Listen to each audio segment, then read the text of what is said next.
And so, yeah, I don't know. I think in the short term here, you're probably still going to owe taxes on your digital assets.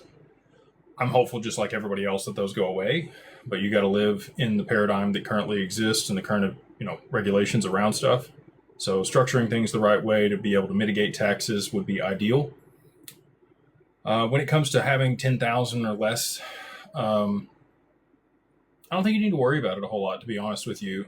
Even if we went to, let's call it, XRP goes crazy and it goes to straight to $1,000, you have $10 million with 10,000 XRP. That's a lot of money. It's enough to retire on. But you could move your stuff into an LLC at that point. You could move it into a trust. You have the money to pay for it. You can take your time, especially if it does what I think, which is move to a high value and then stay there based on transaction volume moving over the network. So, not overly concerned there.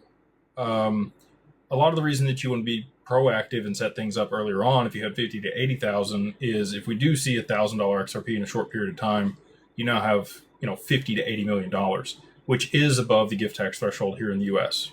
So with an LLC, you have some ways to be able to offset that or reduce that value to be able to move more of it out of your taxable estate.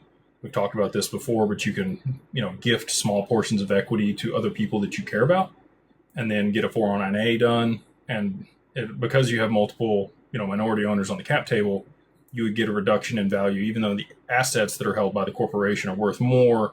The equity would be worth less because it's less marketable to somebody else. So that's one trick that you can use. But if you have less than that amount, you're going to be fine. Unless some of these people with the administrative repricing are correct and it goes straight to 10,000, which again, champagne problems, if that's the way that it goes.